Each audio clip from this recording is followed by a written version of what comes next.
नमस्कार दोस्तों, मैं हूं राजा मिश्रा और आपने देखना शुरू कर दिया है अपना फेवरेट न्यूज़ चैनल जर्नलिस्ट राजा। तो फटाफट से सब्सक्राइब करते रहिए इस चैनल को, तभी आपको डेली धमाकेदार हेडलाइंस मिलने वाली हैं इस चैनल पे। तो चलिए शुरू करते हैं आज की हेडलाइंस को। प्रधानमंत्री नरेंद्र मोदी आज गोवा दौरे पर रहेंगे। वहां पर प्रधानमंत्री 1330 करोड़ की परियोजनाओं की सौगात भी देंगे। वहीं इंडिया एनर्जी वीक का उद्घाटन भी करेंगे प्रधानमंत्री।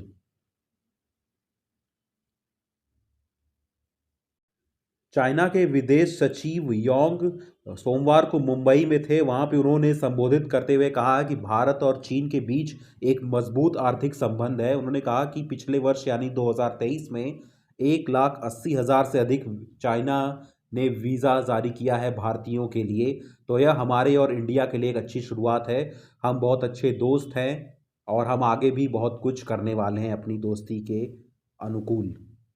भाजपा की आईटी सेल के प्रमुख अमित मालवीय ने एक इंटरनेट मीडिया पर वीडियो पोस्ट करते हुए कहा है कि भारत जोड़ो न्याय यात्रा के दौरान कांग्रेस नेता राहुल गांधी ने एक कुत्ते के प्लेट से एक बिस्किट उठाकर अपने ही कार्यकर्ता को खाने के लिए दिया था। उन्होंने कहा दरअसल ये तब हुआ जब राहुल गांधी यात्रा कर रहे थे, भारत जोड़ो न्याय यात्रा। उस दौरान उन्होंने एक कुत्ते को बिस्किट दिया खाने के लिए। उसके बाद कुत्ते ने बिस्किट नहीं खाया, तो उसके बाद राहुल गांधी ने उस कुत्ते के बिस्किट जो प्लेट में रखा हुआ था, उस बिस्किट को उठा के अपने ही कार्यकर्ता को खाने के लिए दे दिया था। सोमवार को यूपी बजट में यूपी कैबिनेट का फैसला आया है कि पर्यटन विकास के लिए यानी उत्तर प्रदेश के पर्यटन विकास के लिए निजी सेक्टर को 90 साल के पट्टे पर यानी लीज पर ज़मीन दी जाएगी। यह लीज 30 साल के 3 अंतराल पे दी जाएगी, यानी 30-30-30 साल पे दी जाएगी 3 अंतराल पर। यूपी कैबिनेट की बैठक में यह भी निर्णय लिया गया है कि लखनऊ के आमोसी एयरपोर्ट से लगभग 5.5 किलोमीटर दूरी पर 1500 एकड़ में एयरो सिटी बनेगी। एक दिल्ली के एयरपोर्ट जैसा ही वहाँ पे सुविधा होगा, जहाँ पर 7 स्टार होटल, रेस्टोरेंट और औद्योगिक क्षेत्र वहाँ पे स्थापित किया जाएगा, ताकि वहाँ पर तेज़ी से विकास हो सके पूरे उत्तर प्रदेश का। उत्तर प्रदेश के बजट में सोमवार को यह भी घोषणा हुआ कि 35,849 करोड़ रुपयों से उत्तर प्रदेश में बिछेगा सड़कों का जाल।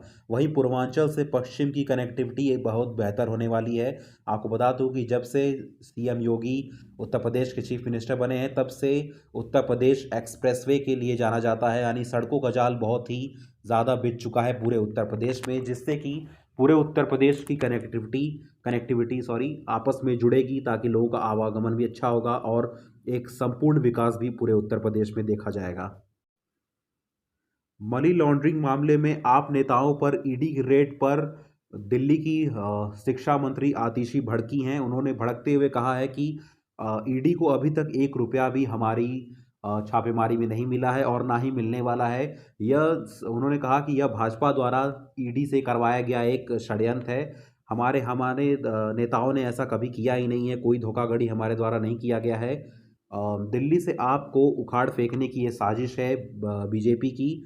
उन्होंने यह भी आरोप लगाया है कि पिछले 2 सालों से ईडी ने छापेमारी की है अरविंद केजरीवाल के आवास पर और सभी नेताओं के आवास पर, और उन्हें अभी तक 2 रुपए तक नहीं मिले हैं। और उन्होंने यह भी कहा है कि आने वाले 2 साल तक भी ईडी को हमारे यहाँ से 1 रुपया भी नहीं मिलने वाला है।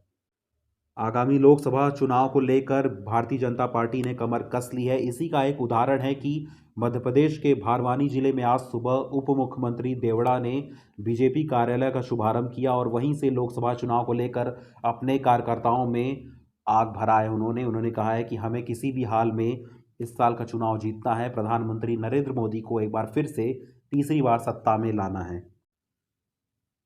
अमेरिका के विदेश मंत्री एंटनी ब्लिंकन सोमवार को सऊदी अरब पहुंचे। वहां पर उन्होंने सऊदी के क्राउन प्रिंस मोहम्मद बिन सलमान से मुलाकात भी की। इस मीटिंग का मेन मकसद यह था कि जो इजराइल और हमास का युद्ध चल रहा है, इसे कैसे रोका जाए, जिसमें कि मानव क्षति हो रही है, निर्दोष लोग मारे जा रहे हैं। इसे रोकने के लिए इन दोनों ने मिलकर बातचीत की है और देखते हैं इसका परिणाम आगे क्या होता है। भारत और मालदीव के खटास के बीच अब मालदीव का रुख चीनी नागरिक ज़्यादा कर रहे हैं। भारतीय जो नागरिक हैं वो मालदीव जाना नहीं पसंद कर रहे हैं, जिस वजह से जो चीनी नागरिक हैं वह अब मालदीव का रुख ज़्यादा से ज़्यादा अपना रहे हैं। इसी का नतीजा है कि साल 2024 की सिर्फ बात कर रहा हूँ, कुल चीन के 23,972 नागरिकों ने मालदीव का दौरा किया है, यहाँ के पर्यटन का आनंद लिया है, जिससे कि मालदीव की आर्थिकी में सुधार आया है। और इसी का नतीजा है कि आपको बता दूं कि चीन और मालदीव भी अच्छे दोस्त बनते जा रहे हैं। जब से भारत से दूरियां बढ़ी हैं मालदीव की, तब से चीन ने और नज़दीकियां बढ़ा दी है मालदीव से। पेटीएम और जियो के डील की खबरें तेज़ी से फैल रही हैं, जिसे लेकर पेटीएम ने मंगलवार को यानी आज एक प्रेस कॉन्फ्रेंस कराया। उसमें उस पेटीएम ने कहा है कि अभी हमने मुकेश अंबानी के साथ बातचीत नहीं की, इसे लेकर उन्होंने इस रिपोर्ट को खारिज कहा है। उन्होंने कहा कि यह सिर्फ अफवाह है, अभी हमने यह फैसला नहीं लिया है।